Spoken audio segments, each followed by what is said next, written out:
Hello and welcome back to Discovering Nutrition with Chronometer, where we explore the science, stories, and strategies behind better nutrition. I'm your host, Elisa, and today's conversation is one I'm really excited about because we're diving into a topic that so many of us women experience, yet rarely talk about in a nuanced way. The intersection of hormones, metabolism, and how our bodies actually change throughout different life stages. Joining me today is Stephanie Greunke, a registered dietitian and expert in women's health and hormone-focused nutrition. Stephanie is passionate about helping women better understand their bodies and move away from a one-size-fits-all nutrition advice. In this episode, we talk about how metabolism really works, how hormonal changes can influence energy needs, and why the traditional approach to calorie targets may not always make sense for you. We also explore practical ways to think about fueling, how to adapt your nutrition during different life phases, and how tracking can help you notice the patterns that are unique only to you. This conversation is thoughtful, grounded in science, and very empowering. Before we get started, just a quick reminder that this podcast is for general informational purposes only and should not be considered medical advice. Please always consult a qualified healthcare professional before making changes to your diet or lifestyle. Okay, let's dive in. So you've spent over 15 years working in women's health by the sounds of it. Give us a little bit of background about how you started and what drew you to it and where you're at in your career right now. Yeah, well, first of all, I'm so excited to be here because I use your program and your app with my clients and with myself too. And so when this opportunity was presented, I was an immediate yes, because I see the importance of the work that you're doing and really just breaking down both the micronutrient and the macronutrient and understanding the whole picture. And that's what we're going to get into today, is like looking at the whole picture of your health, especially for women's health and in these really important life stages. So my start actually was with sports nutrition. So I started working in gyms with women that were athletes, and oftentimes I would get one of two different types of women. I'd get a woman that came to me and was looking to optimize her nutrition, her sports nutrition. She was wondering how she could really perform her best at her competition, whether that was CrossFit or other strength training. And as we were going into her intake, what I would ask is, again, looking at her whole pictures, how are your cycles? Do you have a monthly cycle? And oftentimes, I would get the answer like, well, yeah, not really. Like I get them every now and then, but it's not a big deal because I'm not trying to get pregnant and I actually don't like them. Like I don't want to have my period. I don't like to navigate my cycle and my sport. Or I get a woman that came to me and would say, Steph, I am feeling really depleted. I have no energy. I have no libido. I am doing the best that I can with nutrition, but at the same time, I am seeing my hair falling out and I don't feel like myself and I don't have this cycle. And so you see this concern there around my body isn't performing the way that it should. I'm in my 20s and the cycle actually is concerning to me. And so the first step is really understanding, so fertility matters. Your reproductive health matters regardless of what your immediate goal is. And helping women understand that was key to really the beginning of my career, is understanding, okay, cool, you really like your sport. You're trying to get your nutrition optimized for your sport, but how do we get all the other pieces in place so that you have a healthy cycle? Because fertility is a vital sign. And we need to acknowledge that whether or not we are trying to get pregnant. So that's really where it started. And then what's so interesting about these women is they start to optimize their nutrition, get themselves in a better place, put all the different puzzle pieces together with their sleep and their nutrition and their stress and their workouts. And then their libido comes back, or they decide, you know what, I'm actually ready to get pregnant. And so my journey kind of started there, but as I was helping these women with their pregnancy nutrition, I realized just how underserved women are in these areas. So pregnancy, postpartum, and then perimenopause. As I took this journey with them, I realized, even myself as an RD that has a master's in nutrition, we were not given the information that we need to really help women in those life stage optimize their health. And that is really problematic because we know during pregnancy and postpartum, your nutrition needs are significantly higher than at other stages of your life. Yet most women get 7 to maybe 10 minutes with their provider, and their provider may not have the training that they need in nutrition, and they're just told take folic acid and avoid deli meat, or they just don't have time, right? It's just such a limited amount of time. And so I really decided what I could do as a dietitian to really make a meaningful difference is to work with women during these life stages: preconception, pregnancy, postpartum, and perimenopause, so they don't have to try to figure it out on their own. Especially with today, they're inundated with information about what they should or shouldn't do, and it's confusing. It's confusing even for me trying to get it all straight. So that's really my journey, is helping women get the information that they need during these critical transformational life periods so that they can optimize their health and their baby's health long term. That's amazing. It would be so interesting, I think, to be in your position, having a career that's now spanned 15 years with the introduction of social media and advice. Because before, it probably would have been much easier to communicate something to somebody because they're not having all of this noise. Like, how has that affected your practice? Yeah, it takes a lot of reframing and reworking the conversation so that we can get on the same level and really honestly understanding where somebody's coming from. And I feel like sometimes in this field, if you have someone that comes to you and they say, "Hey, I heard about this online," we can be as providers really dismissive. Be like, "That's dumb. Why did you hear that?" And like not open the door for more conversation. And so sometimes I'll have a woman come in and she'll say, "Hey, I heard fasting actually is really good for women and I should do it." And we help unpack that, right? Okay, well, where did you hear that? What do you think is actually going to be beneficial for you? Who was the person that was telling you this? Was it a man who didn't have kids in his 20s with a six pack, or was it a woman who actually specializes in women's health and can kind of break it down even more for you? And so, really kind of getting on the same level and helping them understand that. I think my knowledge of women's nutrition has really become a lot more nuanced and patient-centered. And so we look at the individual that's standing in front of us. And this is different than, the training that I got as a dietitian was, okay, if you have a woman at this age, this is the RDA that they need, this is the meal plan that they need, and it's a one-size-fits-all situation. And I think over time, really appreciating and honoring the fact that anyone that's coming in front of you has a wildly different context, wildly different preferences, a philosophy on nutrition, maybe religious reasons, finances, especially right now. And it's just so much more than hitting macros or being a yes to this biohack or a no to this biohack. We know that hormonal health doesn't exist in a vacuum. And so it's really important that, especially during these formative years, even starting at adolescence, that we're looking at what are the foundations of a healthy diet, right? It can be so exciting to like pick apart these different biohacks, but what works for people is not sexy. And it's really the foundational pieces and kind of getting people back to that. It's like, okay, before you start layering on these 18 supplements and all these different expensive tools, where are you at with your vegetable intake? Are you eating protein at every meal? Are you drinking water? And I think that's been the biggest challenge with social media, is like kind of calming people down and getting them just starting with the basics again.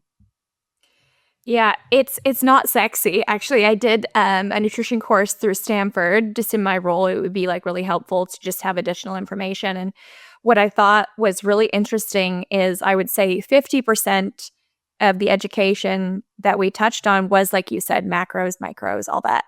But then the other 50 was meeting people where they're at and social factors and like how people navigate family dinners or how people navigate, like some people don't want to cook, some people just want to cook and those kinds of things. So whenever people are asking me like what an ideal diet is, because I do get asked that both at work and like my friends, obviously, I'm like, one that hits most of your targets that you can sustain, which is really not sexy. I'm like, I'm sorry, but that's just what works best is going to be what works best for an individual. Yeah. One thing, though, that I do really love about social media, and I'm not sure if this is because of social media or just because we're getting more evolved with women's health in general, but I do feel like it is kind of like pushing more stuff to the forefront. You Yeah. know, like there's been really cool studies that I've seen lately on like creatine intake in women's health specifically. And I'm like, this is unprecedented. Like we were not seeing this before. So do you think that we're starting to get our seat at the table, so to speak? I do. And here's what I think. You're spot on that social media is fantastic in that it provides information and resources so that you can bring them up with your provider or research them a little bit more that you may not have heard about. And I think using discernment is the biggest thing when it comes to being a user of social media or somebody that is just trying to learn, because what you can do is you can hear about creatine and then figure out, okay, well, what does it actually mean for me? And is it safe for me? Do I want to try it? How do I want to try it? And kind of filter that information. But the discernment piece is figuring out who you trust, like who is actually credentialed and what is, I guess, what is a reasonable educational resource for you, because it's very loud out there and you're going to hear creatine, but talked about 10 different ways. And so I think that's so important also as we talk about getting into pregnancy is, I talk to women a lot about putting their blinders on because it can be a very vulnerable time period where other people's opinions, while they might be helpful, they can take you off the trajectory of what actually is important for you and what's going to matter the most for you. Things like your birth choices. Are you going to have a baby at home or at the hospital? How do you feel about taking creatine during pregnancy? There's not a ton of published research, but there is some really interesting research. How do you feel about genetic testing and like these things that are very personal? And so I think, yes, all the more information is sometimes better. Using discernment is really helpful. And we should all feel empowered to ask these questions with our providers. Hey, I heard this on social media. What do you think about that for me? Or, kind of exploring these conversations. And if you find yourself with a provider that is dismissive, like we said, isn't willing to be like, oh, that's interesting, maybe even humble enough to say, I haven't read that research, but let me look at it and get back to you. That can be a red flag. Especially during these time periods where we really need to have that trust between our provider and ourselves for optimal outcomes. Yeah, it's so funny that you say that about like different opinions when you're pregnant because it was so weird to me. My body is no longer my own physically in terms of I'm hosting a human, but never did I feel at any given point in my life before or since that like my health and my choices were For the world. affected. Yeah. It was pretty crazy, honestly. Like people would be like, "Are you really gonna like what is your stance here?" and that kind of thing. And I was like, "Whoa, I've never had anyone be like, should you have that Subway sandwich?" It was really weird to be subjected to so many opinions. And that was before social media. So I can't even imagine being a pregnant woman, especially with your first child. I think it would be even harder because everything is scary, right? Yeah. But like scrolling through and seeing recommendations, and it's so funny. I was actually just having this conversation with an agency that we're working with at Chronometer today. She's pregnant, and I was like talking about there's like a do and don't list that I had in my head, like don't have caffeine, don't have like deli meat, don't. And I'm like, where did these rules come from though? Like it's so funny the things that we like grasp onto, because I wouldn't touch a piece of deli meat when I was pregnant, which may or may not still stand true as a good recommendation. But it was just so funny that there's like this set of guidelines during this phase of life that's already confusing that you're just adopting from the world, so And it'd be tough. yeah. And I think part of it is that especially on social media or when you're trying to get quick information, those do and do not lists are helpful, but they don't give you the nuance you need, right? So it's like, well, what is it about the deli meat that you shouldn't have? And if you want to have it, like there are some women in the first trimester, they're like, I literally cannot eat any protein, but deli meat sounds good. Figuring out, okay, well, what's a safer way to have it? Okay, you can steam it and then you're totally fine. Or, looking at what the risks are and you're weighing your pros and cons and your risk benefit. Or for exercise too, it's like, do not work out so that your heart rate is above a certain level, right? And we know that information is so outdated. And it really depends on your context going into pregnancy. And we know the benefits of working out during pregnancy. And so I think with everything nutrition and health, you got to figure out the nuance before just going to one answer because it's not the whole solution, right? That's so funny that you say that because that was another one. I remember I was going for a run and I was probably I hiked very late in my pregnancy, 7, 8 months. And people would be like, that's not good for the baby. And I'm like, why though? Like it was just people's opinions. It was tough to weed through, So I'm happy there's people that are like you that are specifically helping people get through this with more clarity and confidence because it is such a chaotic time. And I would love, we're going to dive into the needs of the nutrition needs of a pregnant individual. But I was hoping we could go back even a little bit more. One of the things that I would love to know is a mother of a teenage daughter would be even nutrition needs through every life stage. If you could walk me through what the nutrition needs in a adolescent or a teenager looks like, that would be super helpful, and we can kind of move through the life stages if that works for you. Yeah, let's do it. Yeah, so when we are thinking about women's health, we kind of clump women's health nutrition into one bundle, right? So breaking it down into the different stages makes a lot of sense because there are different transitions that we face hormonally, and there's different physiological needs, and some of them are very significant. So when we're kind of starting at adolescence, we're thinking about what's going on during this phase of life. And we know bone development is so critically important here because half of peak bone mass is actually built during the teenage years and adolescence. So this is a crucial time to make sure that we are having adequate calcium and vitamin D and K2 and magnesium. And I honestly think a multivitamin, a well-rounded multivitamin, is really important here for kind of filling in the gaps and supporting those enhanced needs. And we could probably go on an hour-long conversation about nutrient depletion, but that's becoming a real concern and an issue in today's world, thinking about soil depletion and transportation of food and how much gets lost and medications impacting that and so on. So really just thinking about bone mass. And that's where, these women that are working out and doing resistance training or even just doing body squats, this is so important to help with that bone development earlier on. We also know that this is a time period that women are regularly menstruating, bearing any other issues like PCOS. So we need to make sure that iron levels are adequate to help with energy and mood and oxygen delivery. So making sure that we're testing for iron if she's regularly menstruating.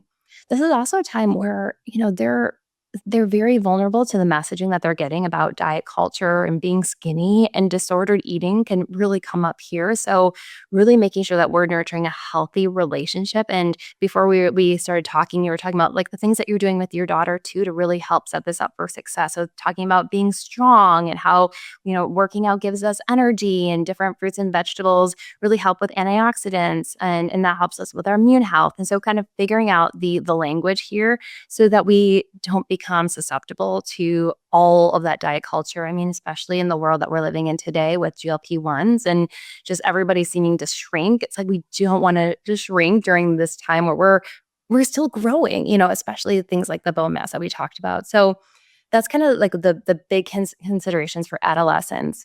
And then we get into kind of more the reproductive years. And a stat that still blows my mind when I think about it is that 50% of pregnancies are unplanned. And this makes getting adequate folate especially important, even if you aren't thinking about or actively trying to get pregnant. And we know that the folate needs, the neural tube closes around 21 to 28 days post-conception. So if we're not getting adequate folate, that can be problematic there.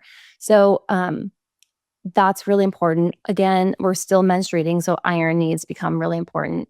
And then we also want to look at supporting healthy metabolic health during this time period. Building that muscle mass, that bone metabolism is still important. And then looking at hormone balance in general. So are we regularly menstruating? Are we having comfortable cycles? Are we having a lot of symptoms with our periods every month? And making sure that those become red flags versus something that we just deal with, right? There is a stat with endometriosis that it can take up to 17 provider visits for someone to actually get diagnosed with endometriosis, right? Like having horrible, painful periods. I think in the world that we're living in today, being empowered with information and kind of coming to our provider and saying, this is the level of pain that I'm at. These are the symptoms that I'm experiencing. This is what I think it might be. And like really feeling educated and confident and empowered to really own our health is so important because, we know that around 1 in 6 couples, they struggle with fertility. And that can be devastating. And so the more that we can do during these like reproductive years to set ourselves up for health and reproductive success earlier on, the better. Because, once you decide that you want to get pregnant, you kind of want to get pregnant tomorrow. And so, it's just really giving yourself that leeway and that time. We know that the health of the egg and the sperm really starts about 3 months before. It takes a 3 to 4 month maturation cycle. And so the lifestyle, the nutrition, what you're doing to take care of yourself, 3 to 4 months really impacts fertility, but also the health of the baby in utero and their long-term health. So it's really, really important that we're thinking about this. And I mean, I wish I knew this information before I conceived for sure, but when you know better, you can do better. And so that's why it's really important to me to get this information out there. One more thing with fertility nutrition that I don't think gets talked about enough is that 50% of the cases of infertility actually can be related to the male factor. So in 20 to 30% of the cases, it's solely the man, but then as a couple, it could be, 50% could be from the man. So that's also really important that, if we are trying to conceive or in that stage of life, that it is a partner a partner transition that we look at. How are we eating together as a couple? How are we moving together as a couple? How are we with our alcohol or smoking or marijuana use as a couple? Because so much of the time, the weight falls on the woman's shoulder. And I think it's really important that we get everybody on board. And then we move into pregnancy. And so a lot of times when we talk about pregnancy, we talk about eating for two, right? And people take that to mean I can have 2 donuts instead of 1, or I can have more of this portion because I'm pregnant. And we know that the calorie needs actually don't change significantly, right? So maybe 300 to 450 as we get into later stages of pregnancy. What that looks like is honestly more like a mini meal or maybe 2 extra snacks throughout the day. What changes is the nutrient density. So I like to talk about it's not eating for 2 in terms of calories, but it is in terms of micronutrients and making sure we're getting enough of everything. And what becomes important here is folate, which we talked about, but also choline, which is a very underrated nutrient. We actually didn't discover it or really call it a B vitamin until 1998.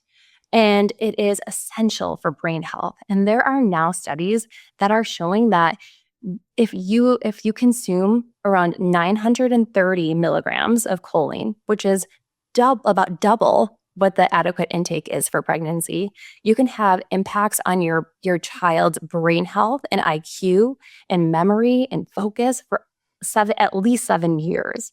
So it is such a cool nutrient, and we're not getting enough of it in our diet. that 930 milligrams, just for reference, one egg has about 125 milligrams. So you're going to have to eat multiple eggs or make sure you're taking a prenatal that has a solid dose of it as well. DHA becomes really essential here. I mean, it's important for all stages, but we know that there's DHA, so an omega-3 transport to baby. Iron, because your blood volume increases by 50%. Iodine, because that's so important for thyroid health. Your baby's thyroid gland actually doesn't really start kicking in its own production until really the end of the first trimester. So making sure your thyroid is in a good place is so important. And then vitamin D. We know that 40 to 60% of women aren't getting even the adequate blood level, the serum level, to support all the things that vitamin D does, from bone health to immune health to mood. So there's so much here, but it's really, at the end of the day, what I always also like to tell people is when you're thinking about prenatal nutrition, you often think about like, can we make sure baby gets enough? But we can't have that be at the expense of, is mom also getting enough, right? We're shuttling so much and we are such givers as women, but how do we keep our own oxygen mask on as well and support our nutrient intake? And then I can keep going to postpartum and perimenopause, but I want to stop because I just talked a ton. I do have a couple questions. Okay. My first thought is that I wish I knew this sooner. I'm thinking back to what I was eating, and I think I was just trying to stay alive. One thing that I didn't go through personally, but a lot of my friends did, and I would love to hear some thoughts here, are what do you do when you have severe morning sickness? Some of my friends could not even hold anything down at all for the first trimester. What would your recommendation be to still be hitting your nutrients if you really can't eat or are vomiting a lot? Yeah, it's such a good question. And I think the stats are about 80% at least of women experience some form of nausea and vomiting during that first trimester. So you're not alone if you're in this boat. And women really experience it to a different degree. So there's some that just might feel a little bit of like stomach discomfort to hyperemesis, where it is a form of morning sickness that you literally cannot keep anything down. Even just sips of water can make you really sick, and you need medical attention in those cases to get IVs really to keep you hydrated. So there's a huge spectrum. I will say that there's so much grace that needs to happen. I think for us, we've already done this journey, right? And so it can be hard kind of hearing this information sometime and be like, oh, I wish I would have known that, right? I wish I would have known that about choline. But also when you're in it, and when you're maybe a coach listening and you're working with women, we all want to do our best, right? But there are circumstances like nausea and vomiting that can prevent us from eating this beautiful kale salad with salmon and hard-boiled eggs on it that we know is probably better for our baby than crackers and a bagel. But what I say to kind of support that is here's a couple of tips that can sometimes help. One is smaller, more frequent meals. So instead of having a large breakfast, lunch, and dinner, you might need to kind of snack and nibble and kind of eat like a toddler every couple of hours. And what that can do is it can prevent this like volume experience that you have that is just like, oh, like looking at that much food or smelling that much food just makes me sick, right?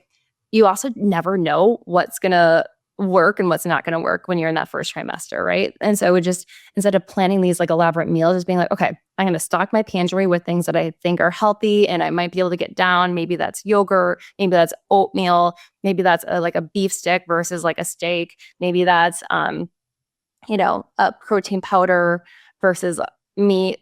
That might work better. So really kind of thinking ahead and being like, okay, here's my dispensary of different things that I can try. The other thing about having smaller, more frequent meals is sometimes what can trigger that nausea is blood sugar dysregulation. So kind of dipping too low in blood sugar, and then you're like, oh, now nothing sounds good, but you're at the point where it's like, but I also need to eat. And that's why a lot of times you see the carbohydrate dense foods doing the trick, because it's kind of bringing back that blood sugar. But if we don't balance it out with a little bit of protein and fat, we kind of just are on this roller coaster all day. So the more that we can kind of figure out, okay, what are some sources of protein and fat that my body does enjoy to go along with the carbs, the better. So it might be instead of just having the apple, it's like apple and peanut butter. Or instead of having those saltines, maybe it's saltines with some cheese on it.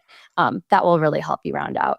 And then other things are B6. B6 is often what's recommended in even conventional medicine along with medication to support nausea. So we know that B6, even doing 25 milligrams a couple times a day, that can help with that nausea. Ginger is also really effective. And so figuring out which vehicle for ginger works for you, whether that is ginger tea or ginger chews or ginger capsules, that can help with that morning sickness. And then mentally, letting yourself like off the hook and being like, I'm going to do the best I can. I know that I have more time. I've got time on both sides. So maybe you really nailed that preconception nutrition, or maybe you kind of can look forward to that second trimester when a lot of people do start to feel good again, and then be like, you know what, I'm going to just do what I can today, know that it's not going to last, and then I'll get back to it postpartum, second trimester, third trimester, or whenever. But it's a mental game for sure.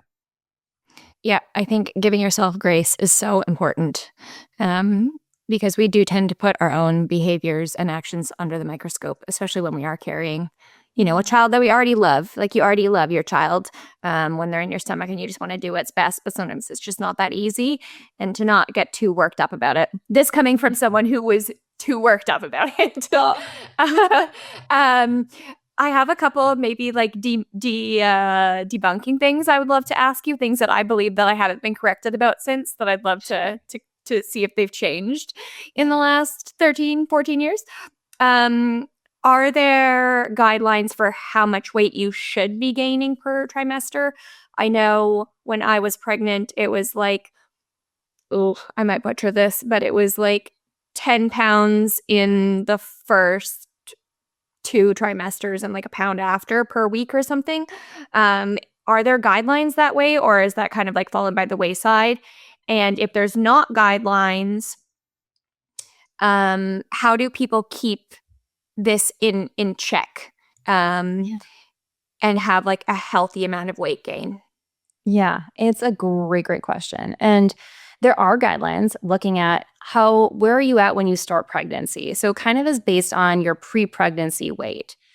Typically in that first trimester, there isn't a recommended necessarily amount of weight that you gain because your calorie needs actually don't change significantly during that first trimester. It's really that second trimester and that third trimester. So again, with that morning sickness, that's a way to give yourself grace. It's like you don't need to push down a bunch of food quite yet. Later stages, you're going to have to eat more. But so, that 25 pounds is kind of what's like for normal weight, 25 to 35 pounds.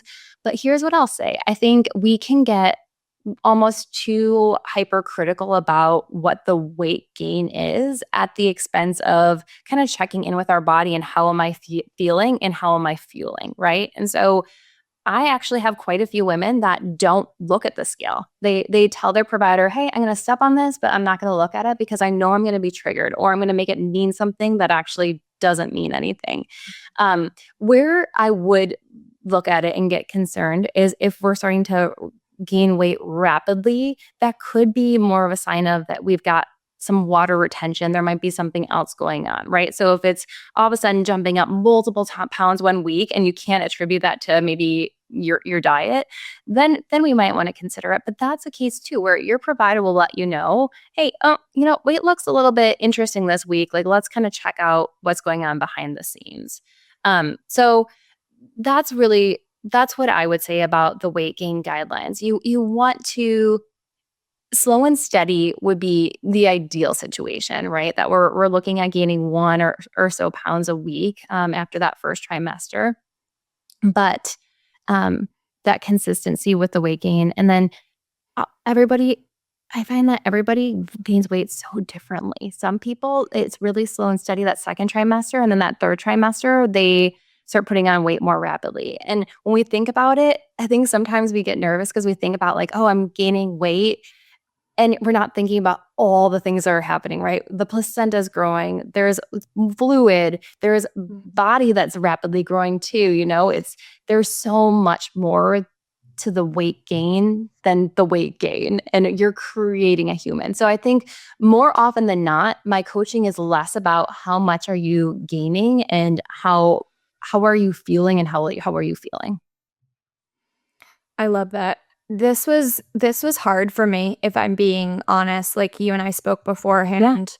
Growing up, when I did, there was a lot of emphasis on being very small, and I've actually never been overweight, but I do have a history of disordered eating, and it was really hard for me when I got pregnant to be okay with that. I really had to like psych myself up. What's really interesting though, and I think is like a really beautiful outcome that I wasn't anticipating, is because it was for my daughter. I didn't know what I was having until she came, and it was a girl. But I was like, this isn't about me anymore. This is about the life that I chose, because I was in the 50% that planned to have a child. I'm like, I chose this for my child. I need to give my baby what my baby needs. It's not about me anymore in terms of like my own disordered beliefs. And it really is actually the catalyst that broke a decade-long cycle of disordered eating, because it was so much easier to do it for her than to do it for myself, I think that's maybe like an inherently female characteristic. We are nurturers and givers by nature for the most part. So that was tough in the beginning, but definitely ended up like being one of the most beautiful stories of my life, honestly, because she really like healed me in a lot of ways that way. So how do you approach that with women? Do you see women having the same fear, or am I alone in this? No, you're not alone. And I think that's like the human experience, right? It's like there's never a time that you're alone. Like there's always somebody out there. And I would say that this happens quite a bit. And I have heard that story from many women that they struggled with maybe not an eating disorder, but disordered eating until it came to really play that, oh, I'm also feeding my future child. And I need to focus on the nutrient quality and the density and not worry about the weight. And so I would say that your story is one that I hear. I think what I find women struggle with is then again after baby comes, when they're not as focused on, okay, well, I got to eat really healthy because I've got this baby that I'm nourishing.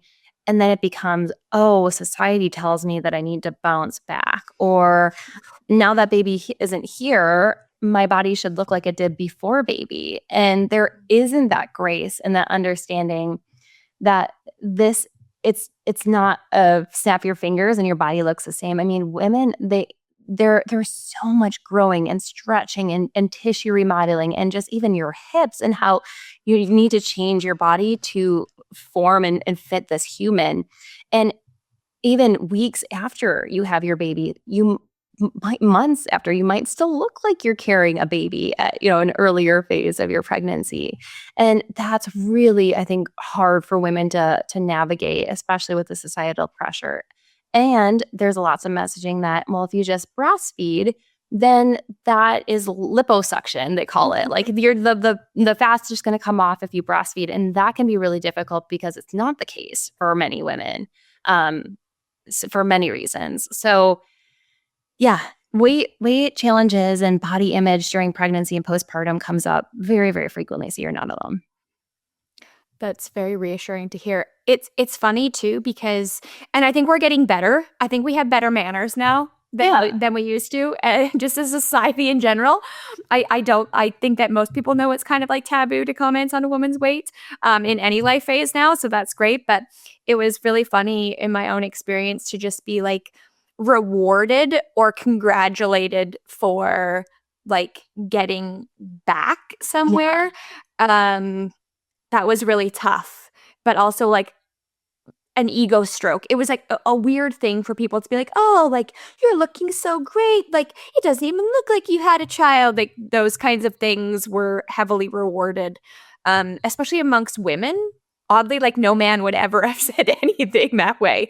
But definitely women would like chime in. And so I can't imagine being like on the other side of things and not having it be super easy, because I was, quite young when I had Emmy, so things were moving along a little bit quicker.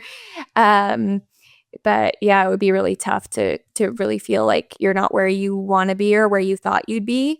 Yeah. And just even like hearing other women's stories, like at the time I was working at the credit union, and there was mostly women there, and they'd be like, oh, I like left in my pre-pregnancy jeans from the hospital. And it's like, cool. I left in my maternity jeans from the hospital. You're just everyone, because it's like this sacred thing, but so many people go through it. You're like subjected to everyone's experiences, like I love hearing a good birth story. And so we're always just so curious about other people's experiences, but then it's easy to like compare yourself, I think, to what other people had going on. So Oh, it's 100%. And I feel like that happens in so many different areas as a mom too. It's like, oh, why is their baby crying less than mine? Or how come their kid is climbing the stairs of the playground and mine doesn't know how to do that yet? Or, even as I get older, how come my kid is struggling to make that basket, but the other kids are just crushing the hoop? It's one of those things that, like, I feel like it's a lesson that you learn early on, that it is so tough when you're looking outside of yourself and comparing your body or your kids or what you can accomplish at work with versus somebody else. And so, like, easier said than done, but really eyes on your own plate. Like, what is happening inside my home? What's happening inside my body? Because you never know. And I think this is something I get the privilege of talking to a lot of women, because I see somebody, maybe that looks like they're just killing it from the outside, right? Their body snapped back and they're crushing it at work, and on social media they have this like beautiful image of what their house looks like. But then I actually get the inside view of, no, we're really struggling, and we just don't know the full story of what somebody else is going through. And that can really change how we experience our own motherhood, right? If we are so obsessed with, well, why do I still have that pooch and she's got a flat stomach and we're the same months postpartum, that's taking away joy from your experience of motherhood and focusing on the entirely wrong things, and maybe leading you to a path that isn't going to be the most nourishing for your body or the healthiest role model you can show up for your kids, right? And so, again, I say this with the understanding that I get it. I remember being postpartum, being at the library, and a guy coming up to me and saying, "When is your baby due?" And it hurts, right? And at the same time, the more we can, let these things just like roll off and be like, eyes on my own plate. What do I need to do? Next step, nourishing. Next step, nourishing is the mantra that I tell myself as much as possible, of like, all right, next, what do I need to do next? Versus belaboring maybe something I saw or heard. yeah, that's incredible. I'm sorry you had that experience. I would have been like, 7 months ago, here's my child. Yeah. Oh, that's tough. That's really tough. I would never ask that question. Even if someone was like clearly 8 months pregnant, I would never ask that question, because you just never know, right? Right. And I think getting back to like, if you do feel like you want to say something to somebody, I think, saying like, how are you feeling? If a friend of yours, how are you feeling really? And opening up that dialogue versus being, hey, you look great, friend. You just had a baby. You look great. Getting away from that culture and be like, hey, like, how are you doing? Is there anything I can do to support you? Like, I'm here for you. Right. And focusing on who they are versus what they look like or what they've accomplished. Mm-hmm. That's great. Are there any red flags that you see targeted at pregnant women, specifically on social media, that you'd like to debunk? Yeah. Yeah, red flags. So I think one thing that really breaks my heart is that, well, not necessarily on social media, but just it's not something that is focused on enough, is that women don't, as we're kind of talking about this postpartum, they don't prioritize their health after baby, right? And so maybe they're focusing on um, what their baby is doing and their milestone, and they forget to start taking their prenatal, so they kind of drop off, right? Their nourishment and their needs become secondary to baby. And we know that in that postpartum period, we didn't get to that yet in our journey, but we know that actually some nutrients are in higher demand during this phase of life. So choline is one we talked about. Like, it was in high demand during pregnancy, but even more if you're nursing. And then B vitamins, vitamin D, iodine, DHA, like these are all really important. We're not getting enough through food. And so it's not that you have your baby and then you stop taking your prenatal or you stop taking your vitamins. You need to continue. And we know that some of this depletion, it doesn't resolve on its own. You have to take action. And what can happen is that women might stop taking their nutrition and supplements seriously, and they're kind of cruising around. Maybe their focus is on getting their body back or other things, and then they want to get pregnant again. And so they're kind of starting at this place where they're already nutritionally depleted. So that's one thing. I think something that also bothers me is prenatal vitamins are not one size fits all.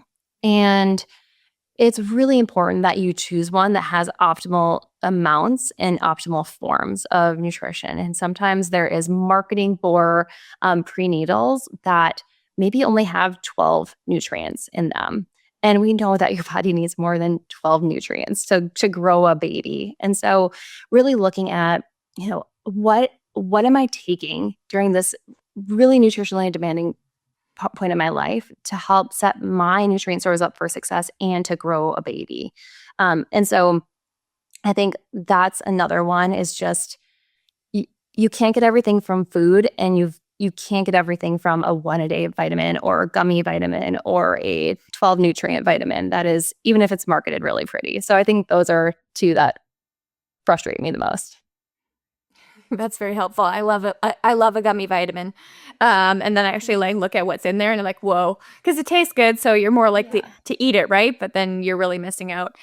In postpartum, actually, even though I breastfed Emmy until she was 13 months old. I hope she never listens to the podcast. She'll be embarrassed. That's awesome. You should be proud of that. Yeah, no, I definitely am. She might be less proud, but teenagers. But I completely stopped. Like the second she exited my body, I did not think about my nutrition, Steph, not even for a moment. Like that's just the truth of the matter. I didn't struggle, although a number of my friends did, with like milk production. But I remember Emmy, which is still true, was a night owl. So we ended up on this insane sleep schedule. I wasn't like someone that did like sleep training with her or anything like that. And like when she's sleeping, I'm sleeping. So we ended up like we would be sleeping until noon, and then we'd go to bed at, I don't even remember what time in the middle of the night. And that for the first 3 months of her life. So, and she would breastfeed every couple hours. I was, I think, probably getting bulk of my calories, if I'm being totally transparent, from mini eggs. And protein shakes, and I only had a protein shake because one of my friends was like, you look like you're losing quite a bit of weight really quickly. And I was. I actually ended up in postpartum weighing like 15, 20 pounds less than like my pre-pregnancy weight. And I'm like, I'm just not eating because just like the time of day that she's awake, and she's like, well, you should be having like a protein shake. So I only started doing that because someone noticed that I was like losing a lot of weight, but the time was so hectic. I couldn't have done anything, I just felt like I was surviving. So I would love to talk a little bit more about postpartum nutrition because it fell by the wayside for me. I hope it doesn't for other people, but I feel like the emphasis on this is a lot less than pregnancy nutrition. Is that the case, or is that just my experience? Oh, 100% it is. And even if you think about the number of visits you get with your provider, you're seeing your provider regularly during pregnancy, and then postpartum, you get like that 6-week check. Maybe you go to it, and that's it. I mean, you literally are taking care of a baby nonstop. You are stressed. You might have other kids that are running around too that you're trying to take care of. You're not sleeping. And it's a great thing that our brain is so focused on taking care of another human, but it's often the case, and not just in yours, it's at the expense of ourselves. And honestly, I got into postpartum was a huge area of my focus for a long period of time because of this, because I just felt for the women that were going through this. And I personally experienced postpartum anxiety for a year without somebody recognizing it in me or me recognizing it in myself. And so I have a lot of empathy for that, both personally and professionally. So I think when it comes to the postpartum period, we can survive based on protein shakes and crackers and other things like that. We can survive, but can we really be our best self and our optimal self and feel our best, not look like we're losing muscle, have the brain function that we want? And what I find challenging, and maybe this is another red flag for social media, is that we sometimes laugh off those things as like, oh, I'm postpartum, right? And I think we kind of have to for like our own sanity and be like, oh yeah, mom brain, because that stuff does happen. Or like not sleeping again for a really long time, like that does happen. But at the same time, it's like, what can we do to set ourselves up for a little bit more success? Because that depletion that happens isn't just nutritional, right? It's emotional depletion and physical depletion and mental depletion and honestly relational depletion too, like with our partners and our friends.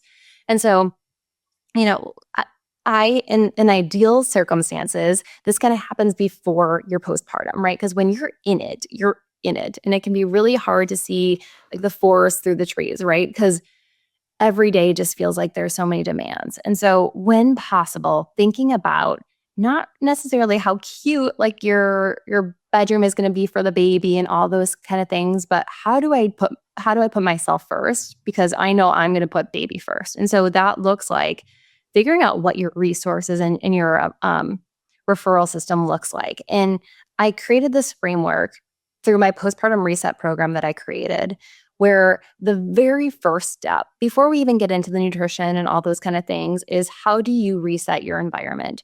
How do you figure out, okay, I know I'm going to need meals and I'm not going to have time for it. So I need to get this meal train set up.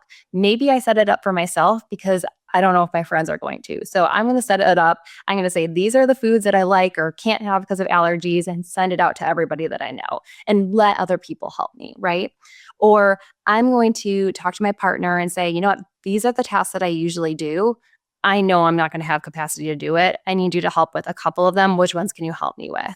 Or talking to friends. And if friends say, hey, how can I help? Not being afraid to say, you know what, like I haven't eaten breakfast all day today. Can you bring me something? Can you bring me something from Starbucks or like whatever feels appropriate?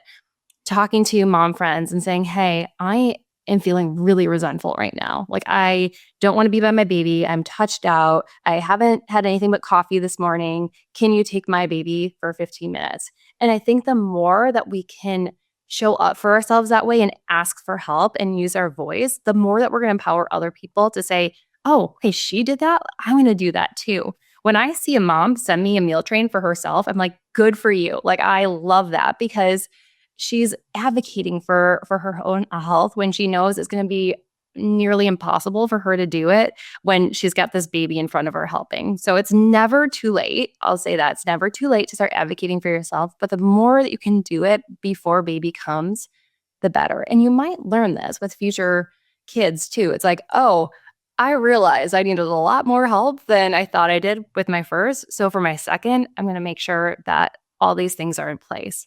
So I would say your points are very well taken, that it's difficult to nourish your body the way that you want to, and to remember to do things even as simple as like taking a vitamin because you're so in it. Mm-hmm. Yeah, that's a beautiful thought. I think that more people should rely on others and their communities. Like I know there's the saying like it takes a village. I would 100% support any of my friends that needed help in that way. I've never been asked that way, but next time one of my friends gets pregnant, you've given me some good food for thought. Yeah, I tell all my friends, like, if you have a friend that has a baby, please do not say, "What can I do to help you?" Right? I would say, "Hey, I would love to help you. Here's what I can do. A, I can just sit with you. Do you need somebody to just sit with you? I can just sit with you. B, I can bring you a meal. Happy to just drop it off at your front door, or I can come in and cook with you, or I can, bring you your favorite meal.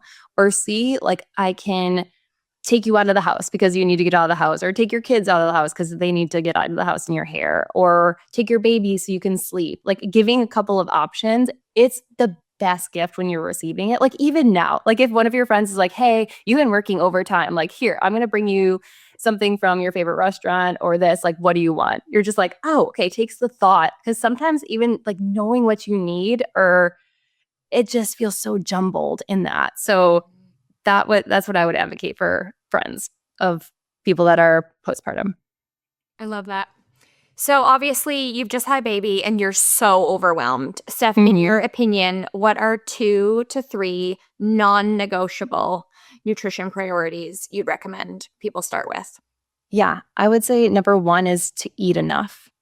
I think that, even outside of like thinking about all the micronutrients and all the different things you need, like keep it as simple as possible and eat enough. And when I say this, what I mean is that it can be so easy to go long stretches without remembering to eat something. Or you go long stretches, but your long stretch includes like the crust of your kid's peanut butter and jelly sandwich and a cup of coffee and like nibbling on popcorn while you walk through the kitchen. So making sure you eat enough, it will make a whole lot of difference in your energy, your recovery, your mood, your mental health, your ability to get through the day, brain fog and all of that. And then 2, we hear a lot about protein lately, but this has been something I've been chiming about and singing from the roofs for over a decade now. Is one of the most powerful and approachable things is to start your day with at least 30 grams of protein. And honestly, this could be your protein shake, and making sure, maybe have like a hard-boiled egg with it, or a protein shake with 30 grams of protein. Or that one step is really going to be that corner piece for your day. Because if we all think about it, maybe we started a day with just a plain bowl of oatmeal or a bagel or a donut or something that's like sugary. And what happens? Like you just don't feel like yourself for the rest of the day. I know I'm feeling cranky. I'm feeling irritable. My brain is not turning on. I'm thinking about sugar the rest of the day, right? That's like the very start of your day. Versus if you have something that could be as easy as having like a piece of a frittata that you've made or your friends made for you, or some scrambled eggs that take 2 seconds to cook, or some breakfast sausage that you heat up, or maybe it is cottage cheese or Greek yogurt or something like that that's so approachable that you can do. You will feel significantly different through the rest of the day. And once you kind of get that meal focused on having enough protein, then you move on to the next one. It's like, okay, cool. I've nailed my breakfast. Now I'm going to move on to lunch. What can I do to get a good dose of protein? It's so important from metabolic health, muscle health, mood, brain health, and it's overlooked. And I think it's basically free to do besides the cost of food. That's great. I think that's really helpful. Protein is definitely getting its moment, so I'm sure you're enticing. You're like, finally. I know. Yeah. On the other hand, I'm like, fiber too. Colorful fruits and vegetables. Yeah. I know. I started adding all bran to my Greek yogurt and protein powder bowls. Yeah. Which has actually been surprisingly delightful. It adds quite a bit of crunch. And then I'm like, oh, I'm like not only hitting like my protein target, but also my fiber target. Super helpful. Love it. Just an easy easy little addition. Do you feel like we've done justice to postpartum nutrition, or are there other things before we move on to the next life phase? Okay, I think we could move on. I could go on for sure. No, I think you can move on. Okay. Yeah. What would you consider the next life phase after postpartum nutrition? Yeah, I mean, I guess it's going to depend on the individual, because what we're seeing now is that women are starting to get pregnant in their like late 30s. So for some women, they're literally at that cornerstone of like both postpartum and perimenopause, which is really interesting. And, there's a lot of, I guess, symptoms of both that can overlap, right? So we talk about like the mom brain, but then we also talk about the brain fog in perimenopause, and we talk about the fatigue from multiple reasons, including lack of sleep. And then there's also fatigue in perimenopause. And then we talk about just the metabolic challenges, right? Because we're snacking over here in postpartum, but then we know that because of the dropping estrogen levels and just so many different changes, lack of dropping muscle mass, that we're starting to have metabolic challenges too in perimenopause. And then weight too, like trying to have enough energy to work out or have enough time to work out can cause that. So when it comes to perimenopause, bone health is something hopefully we've kind of thought about in adolescence and really built up a strong base, but bone density becomes a bigger concern, especially as estrogen levels start dropping. In early perimenopause, it kind of are all over the place, right? Like this weird roller coaster where estrogen is kind of figuring out if it wants to be high or low. And it starts to start going down as we get closer to menopause.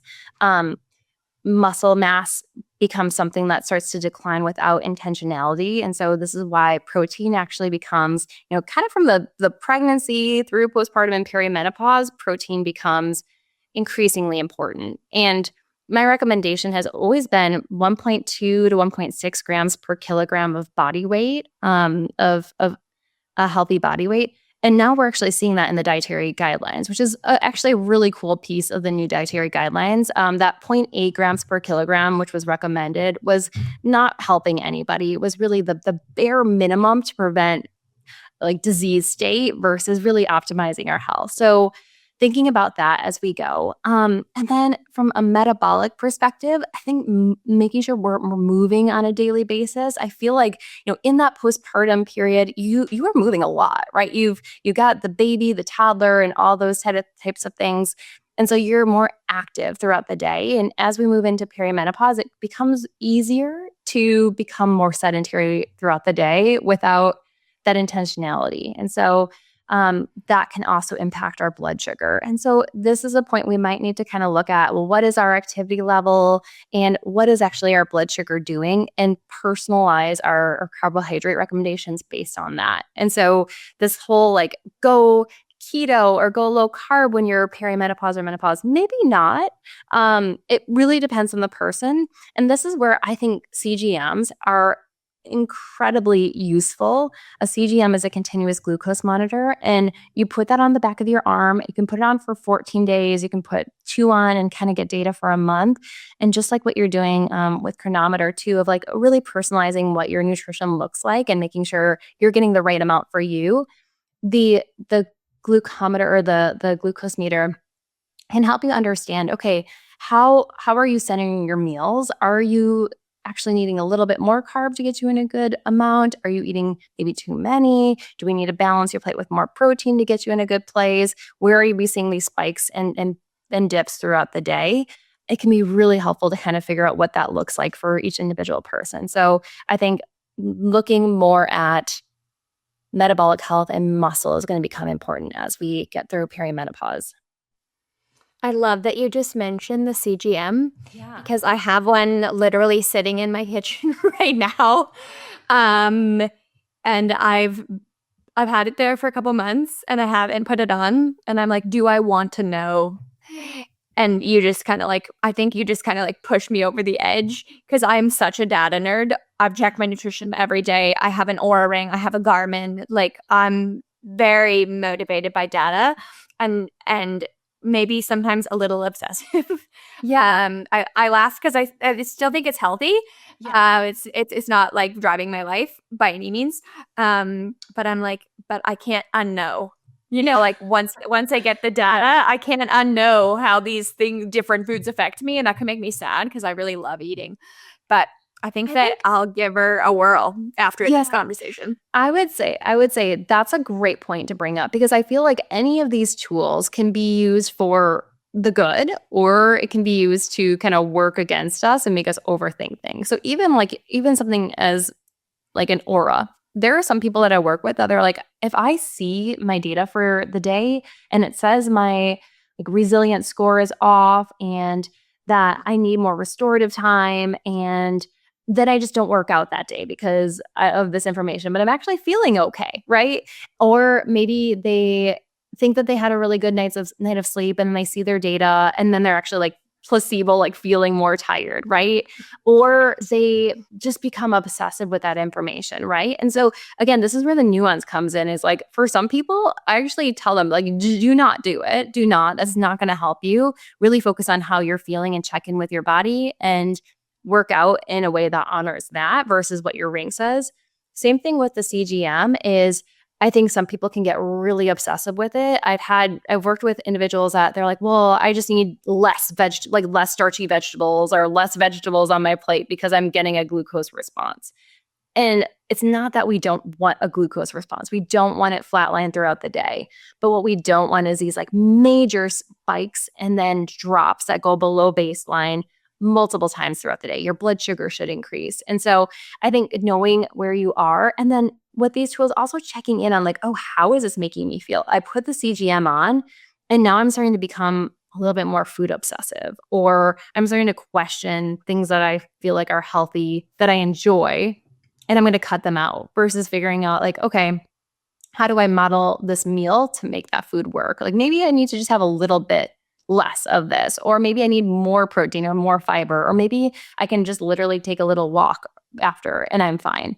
So wearables are an interesting conversation we could have a lot of time about too. But CGMs, I think what I was trying to get at is just instead of following a recommendation that is boilerplate, that women need less carbohydrate in perimenopause, is just really figuring out who are you, what is your current baseline for how you handle glucose, how active are you, what does your diet look like, and kind of modeling it based on that. Yeah, I love that. A very personalized approach. And I'm always saying that to people too. A lot of people will like message us on social media and like ask for advice about these things. And I've, like I said, I've been tracking for 8 years. I've had a wearable for 6 of those. I'm arrived at a spot where I feel very comfortable with like that integration between nutrition tracking and wearable data, but I did not arrive here overnight. So I say that to people. I'm like, try and then adjust, and then try and then adjust. Like you'll eventually figure out what works for you. I do have a question. I don't know if you'll be able to speak to it or not, but I am really curious about it. If a woman is in perimenopause and is doing hormone replacement therapy, how does that change nutrition? Does it change it at all, or? I think at the end of the day, the foundations are going to be the same, right? I think hormone replacement therapy, especially when we're thinking about something like estrogen, if you're not on hormone replacement therapy and your estrogen is low, we know that blood sugar management is going to be a little bit more difficult for you. So that's one piece. And I would say not a whole world of difference. There's some women that start hormone replacement therapy and then they feel like their energy is better, their appetite regulation is better, and they're just like naturally able to follow the foundations better. But I wouldn't say that being on it changes the foundations. Okay, that's helpful.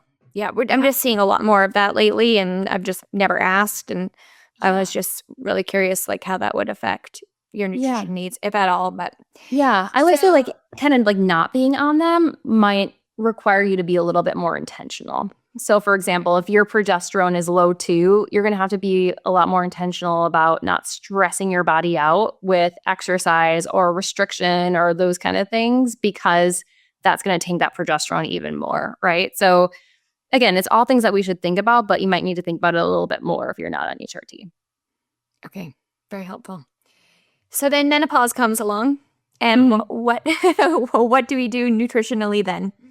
Yeah, I would say there's not as much of a change between perimenopause and menopause. So at menopause, you're kind of like you went through this roller coaster, right? Of honestly, like your whole life, of your adolescence where hormones are shifting, and then pregnancy where things are shifting, and then postpartum where things are shifting, and perimenopause things are shifting, and then menopause, you're kind of like a little bit more chill, and it's a little bit more smooth sailing in that way. So still gonna experience symptoms and things like that. But I would say, like, from a nutritional foundation, there's not a ton that changes. You're still gonna want to look at muscle mass. You're gonna want to look at bone mass and make sure you're doing all those things there.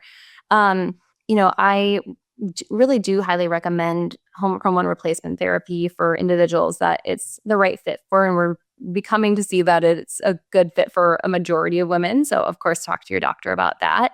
But I think that's going to help kind of smooth out that transition and make you feel just more confident, help with your libido, your energy, and all those kind of things. And so kind of get you into the place where you're driven to doing the things that you know help you feel better in your body. That's great. And then postmenopausal, what can I tell my mom? give me the details that I can pass to my mother. Yeah. So I think what's really interesting, if you think about like the people that are in this population, they might be on Facebook and getting some information about their health, but there's been decades of habits that they have been doing for the better or worse. I find when we're talking about protein, like this was not something that was really talked about for those individuals. And so that's going to be a major consideration. It's something that I talked to my mom about too, of like, watching her, even like, I feel like the food volume starts to decrease in this population, right? And there's a couple of reasons for this. Is like they're not as active, a lot of them. And so they're actually not as hungry because of that. They're more sedentary.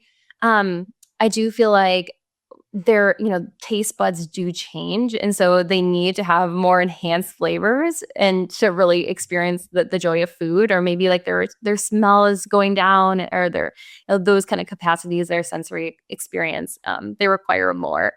So I think, it's funny in this population, I also think about alcohol intake, right? And there is, there can be more of that like retirement energy of that social life where there's more drinking and more going out to eat or ordering things that are like pre-made and just those convenience. I mean, this is stereotyping, but that's what I kind of see in this population of kind of, I guess, less focus on nutrition. So the more that we can think about protein, I mean, it's really the standard across the board. Protein, blood sugar regulation. They were not given information about glucose meters in their day. They probably didn't really think about the impact. They're starting their day with like I talked to my dad. He's eating a bowl of oatmeal with raisins, and that's his breakfast. Right? We're not thinking about blood sugar regulation there,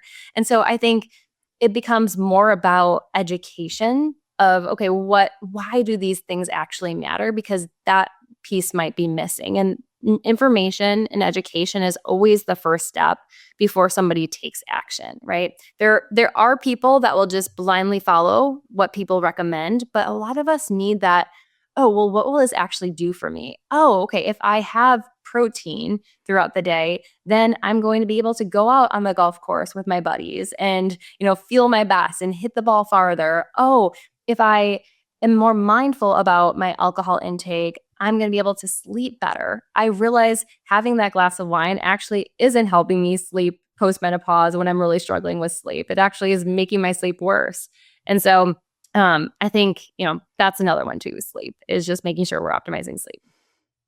I definitely optimize my sleep. Yeah. I'm a different person when I don't get enough, and I think everybody knows it. So everybody wants me to go to bed at a good time.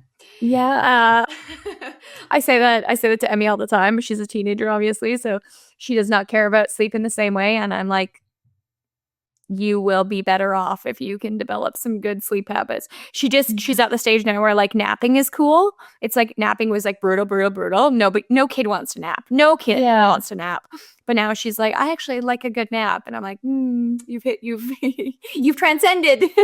Right. I mean, I have boys too. And so I talk about like, if you want to grow, that is one of your fertilizers for growing. It's like getting adequate sleep. And they're like, okay, got it. Like that actually, they're incentivized by that. So figuring out what you're incentivized by, or, for kids or postmenopausal family members. Yeah.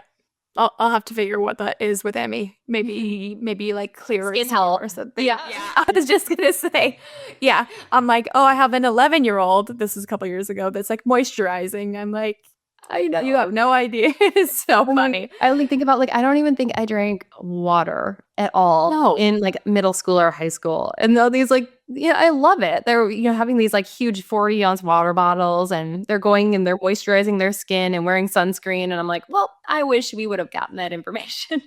Yeah, meanwhile, I'm in a tanning bed having a diet soda. I know. Yeah, it's just so different. I'm like, you have no wrinkles. You're 11, and she's like, but then I won't. I'm like, okay. How can I argue with that logic? I have a couple hard-hitting questions before we wrap up. Do you mind? Yeah, let's do it. Great. In your opinion, because you're obviously working with a ton of women, why do you feel like so many women feel like they're failing at nutrition, even when a lot of us are doing it right? Like, why are we so hard on ourselves about diet? Yeah, I think we can take awareness, which is really powerful, and then compare it with like perfectionism, which is paralyzing, right? So if you hop on the internet and you say, I want to eat healthy, what do I do? You are going to get 1,000 different things that you can do, right? 1,000 different supplements, 1,000 different ways to eat, 1,000 different lifestyle factors that you should be changing. And it's paralyzing. And then you never feel like any step that you take is enough. And here's an example. I'll talk to somebody and we'll maybe focus on that one thing that we talked about with postpartum, right? Can we focus on your first meal of the day and getting 30 grams of protein? And the question is always like, well, that's not enough. Like, what else? Like, what else should I be taking in supplements? And I hear this a lot with fertility too, of like, they're nailing the nutrition, they're working on the lifestyle factors, they're on a couple of really great supplements for egg quality support and CoQ10. And they're like, yeah, but I want to get pregnant faster. Like, what else can I do? And so I think we're really inundated with the like more is better mentality versus just like more is more. And it's not necessarily better. And I think we can be very, very hard on ourselves, especially during these transitions of life because of comparison. And our solution for it is to do something or to buy something, and that will make it all better, versus realizing that 90+% of your outcomes are based on the boring foundations that we should all be doing. Yeah, it's not sexy, but it's the truth. Yeah. How do you help clients navigate through that like kind of all or nothing mentality? Yeah, I think one is just kind of having a conversation with them about what really matters and what is going to impact their body the most. And so I think in my practice, one thing that has shifted significantly is not wanting to micromanage my own nutrition or my clients' nutrition. Really, I'm that guide for them. And we have to leave room for that like 10 to 20% that's fun. Nobody wants a robotic life where everything is perfect and dialed in. That is not practical. And honestly, that's unhealthy. We have this term orthorexia to describe an individual that is so preoccupied with getting everything quote unquote right at the expense of their health. And so I actually talk about like, well, what's really important to you? Is going out for brunch with your friends on Saturday important to you? Yes, please do that. Please enjoy whatever you want, because that's life. Do you like having a glass of wine on Friday with your friends or your family? Cool. That's part of your 10 to 20%. Like, we want to find ways that we can enjoy the pleasures of life without becoming overly restrictive. same thing for nutrition. I think for the longest time, it was like this all or nothing mentality. And we think that we need to be on a plan or off a plan to be successful. And there's so much beauty in finding this relationship with food where it doesn't have to be on or off, and that you can figure out what lights you up. And I think for a while it was like, there's people where they literally just can't have ice cream in their house, or they can't have a bag of chips in their house, or because they are triggered by that food. And I think that's kind of like the food relationship 1.0. It's like, okay, maybe that's where you start, is like you remove it. But the goal is actually to get a place where you can have those foods in your house and learn how to trust your hunger signals, be in a good place, like for emotional eating, where even if you do maybe have more than you want, you kind of just are like, all right, next bite nourishing, it's fine. So long story short, I think I help them figure out what is meaningful for them. And oftentimes it's a life that isn't restrictive and micromanaged. And then from there, we figure out what those joys look like. I love that. What was that quote? I'm 100% stealing that. You said like next bite nourished. Yeah, next bite nourishing. Yeah, this is Love that. It's kind of figuring out more of like a neutral approach. So I do this with lots of aspects of my life too. So for example, my kids, they know we say, all right, next play with sports, right? They miss a basket. They actually will look at me on the sidelines and they'll see me snapping because I'm trying to remind them that cue of like, all right, cool, that's done. We can't do anything about it. What's next, right? There's always going to be a next meal, a next play, a next event. And that's really what we're focusing on. You can't do anything about the past. So next bite nourishing. I really love that. And that's such a good philosophy.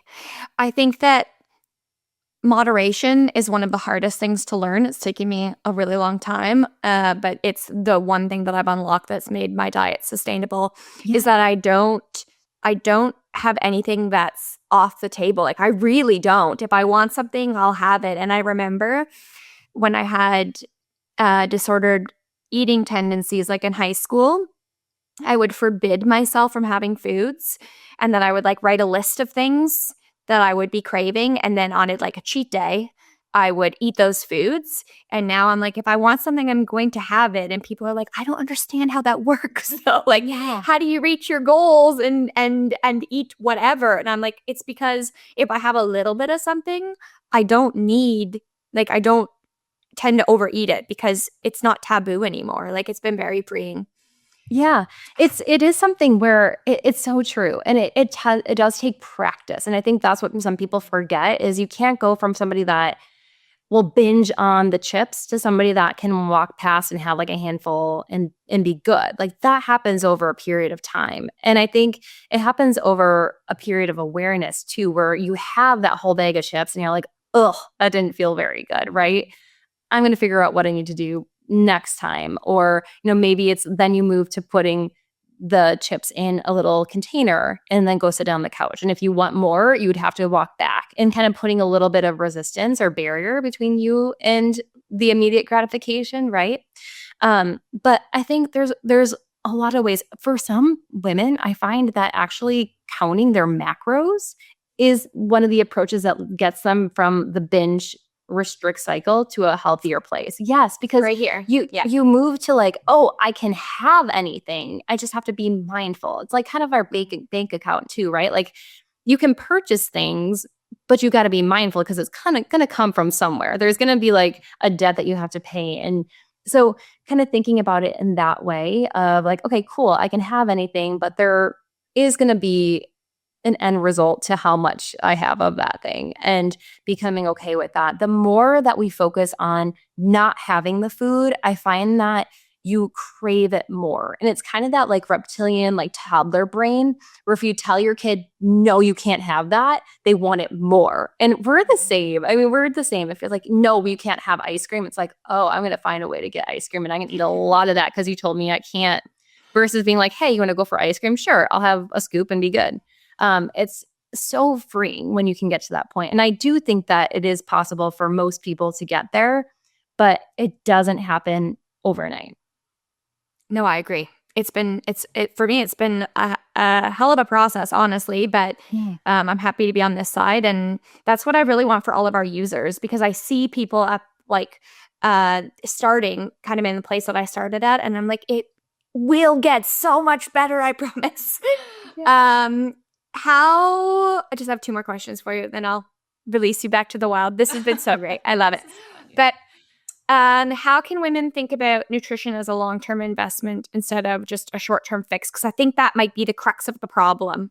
How do we get people to buy into something that they do over a lifetime instead of 28 days? Yeah, so I think what's so interesting is that oftentimes we think about the goal being maybe a certain amount of weight loss, or that I'm going to get pregnant, or I'm going to achieve X, Y, and Z in sport. And we think that getting to that point is actually what's going to light us up.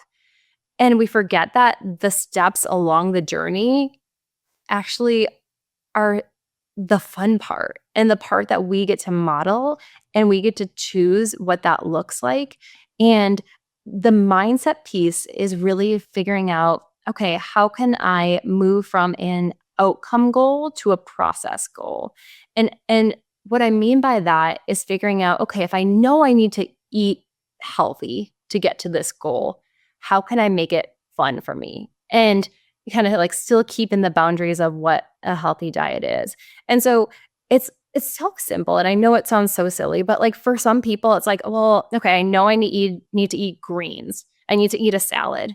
So maybe for me, that looks like sprinkling like a really great cheese or a dressing on it. And that makes my salad feel exciting to me. Or maybe it's, you know what, I really used to love having that Diet Coke, but I found Poppy or Olipop, and they have a Coke that really makes it enjoyable for me, and I still get that pleasure. Or maybe it's that you start noticing over time with that awareness that you are feeling more energy throughout the day. Your skin is feeling better. Your brain is firing on all cylinders when you have had that protein. And so I think it really comes down to like, how can we make it fun for you so it doesn't feel like you're white knuckling it throughout the whole way? Because even once you get to that outcome that you want, your fertility, your sports performance, your weight loss, it doesn't end there, right? It keeps going. So now you're pregnant and you still got to do the things. Now you've lost 10 pounds. So you've got to figure out how to maintain it. Now you have achieved that accomplishment in your sport, but you probably want to do another one because you've got the itch. So that's the part that really takes the time. It's like not like, why am I not there yet? But how can I make getting there fun? I love that. Yeah. I love that so much, actually. Like I'm trying to think if that's been a piece in my own journey, and I think it has been. I think that it has been. Looking at it, reframing it that way, I think is beautiful. Okay, I ask everyone this question. If our listeners could have one piece of advice that they would action today, what one piece of advice would you give them? Okay. Well, I feel like I've said protein too many times. That would be one that I would say. But here's what I'll say. And when we talk about the journey being fun, I think what's missing from a lot of people's diet and lifestyle, and this really is important no matter who you are on this whole spectrum, is color. Okay, color is so important to me. I don't know if you can see, I've got this like colored like background of books. I've got red on, right? But so color, it literally makes you feel a certain way, right? And when you see something colorful and beautiful, whether it's a sunset or sunrise or the ocean, it's just, it like lights us up. Scents really light us up, right? And we know that for a healthy diet, having a variety of different fruits and vegetables and color is important.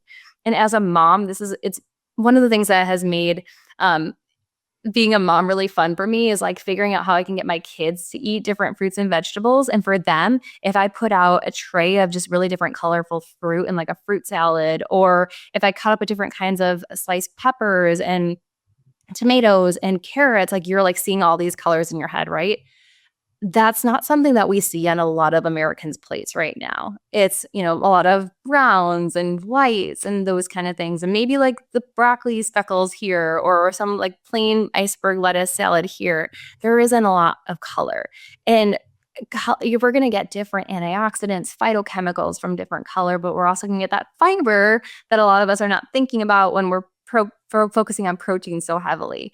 And so I would encourage everyone to look at their day and figure out how they can start to get different colors. So if maybe, for example, purple is one that not a lot of people will have on their plate. So maybe you're getting like eggplant, or maybe you're getting purple grapes, or, figuring out what that looks like, blackberries on your plate. And if you have kids, you can also make this fun and make it a challenge too, of like, how many did you get today? I got this many, and kind of quantify it and gamify it too. So that's what I would say is like, look at your plate, look at your meals. Can you add maybe 2 or 3 more colors this week? And then challenge yourself the next week too. It's very actionable. With Emmy, still, even though she's a teenager, I will make fun pictures with food.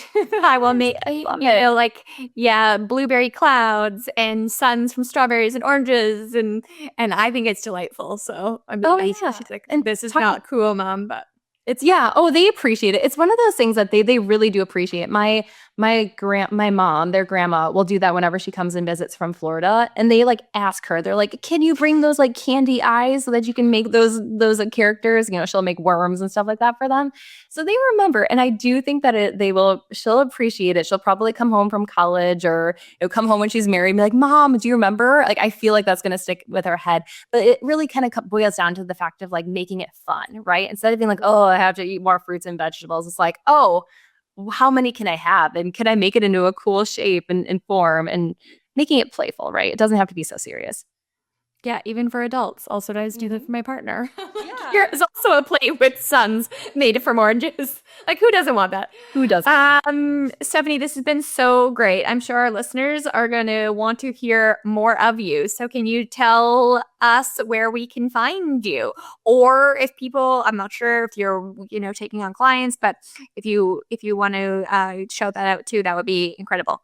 Yeah. So most of my work is with Needed, which is a perinatal nutrition company that focuses on what we call the mother span. So it's really optimizing nutrition from preconception through perimenopause and beyond, and hitting those optimal dosage and forms of nutrients that are bioavailable throughout that journey of time. And so my role there is a head of practitioner relationships. And so what I do is I work with dietitians and doctors and naturopaths and a whole variety of practitioners. We have 15,000 in our community to help them really understand the importance of nutrition throughout these phases of life. And then from there, with the education, also providing the supplements and protocols that can support their clients throughout that journey. And so I absolutely love the company. I was recommending Needed's products before I started working at the company as a dietitian for my pregnant and postpartum clients. And then I met the founders and I fell in love with them and the mission. And so I joined them there. But, we were talking about just the lack of information that's given to practitioners and honestly, and women across this journey. We created a course that's for free and it's on Instagram, which is really cool. So like as you're kind of doom scrolling, like you could actually do something productive and go to Needed Academy, and then you can click on the different units. So there's a fertility 101, pregnancy, postpartum, and you can learn about what's actually happening in your body and what the nutrient demands are, and how both diet and supplementation can support you throughout every phase, which is so cool. So that's at Needed Academy. And then we have a practitioner program as well that we send research about the mother span and what's happening so that you can stay up to date. And then we also offer free products all the time because we want you to try it, to be able to recommend to your clients and community. And then we also are frequently sharing opportunities for education like CEU podcasts that are coming out in March. So you can actually listen to myself and a health expert, a credentialed MD, ND, RD, about the nutritional demands throughout these phases of life and earn continuing education credits, which is really cool to get it in a podcast form. Yeah, so lots going over there. So I would say check me out at Steph Greunke on Instagram is my personal platform, but Needed is really the place to go for anything evidence-based and really high quality products throughout this mother span. I really love that because we were talking about what you mentioned, doom scrolling. Definitely doom scrolled. But to have a place to come back to that can ground you with factual information is beautiful. In fact, you know what? I think maybe people could just go to Needed Academy and bypass all of the influencer advice about pregnancy because it's just so valuable to hear stuff from people that have dedicated their lives to understanding and explaining these things. Like I'm so lucky in my job here to get to interview experts like you and really learn from you guys and feel a lot more confident about my own health and nutrition through that because ultimately, like the amount of education you've had to give people nutrition advice is significantly longer than most physicians, to the best of my knowledge, and then definitely to like the gen pop of influencers. So really appreciate expert guidance always. Like I'm always, we have a nutrition scientist on staff, and I'll be like, what do you think about, like, what did you think about this? Like, tell me your thoughts, because I have my own, but definitely hearing from experts is key. So this has been so lovely. I feel like we've covered so many beautiful topics. I feel like I understand, my next phase a little bit better and things to pay attention to. But I really think that lots of women who are in that mother span, I love that word. I've not heard that terminology before, but it's beautiful. We'll get a lot of value from this. So thanks so much for being here, Steph. You're an absolute gem. Oh, you are too. Thank you. I really enjoyed this conversation. And would love to connect with anybody that has questions. You can email at practitioners@thisisneeded.com or check us out at thisisneeded.com, and Needed Academy on Instagram is another great place. So thank you so much for your time. This was fun. Honestly, that was such a great conversation with Stephanie. I love how she brought clarity to a topic that can often feel confusing, especially when it does come to metabolism, hormones, and that individual variability. One of my biggest takeaways is that our bodies aren't static. Our needs shift over time, and understanding those changes can help us all make more informed, compassionate decisions about how we fuel ourselves. Tracking, when used thoughtfully, can be a really powerful tool to notice those patterns and support your long-term health. If you enjoyed this episode, be sure to subscribe to never miss a conversation. And if you know someone who would benefit from this discussion, please feel free to share it with them. Thanks so much for listening, and I'll see you next time.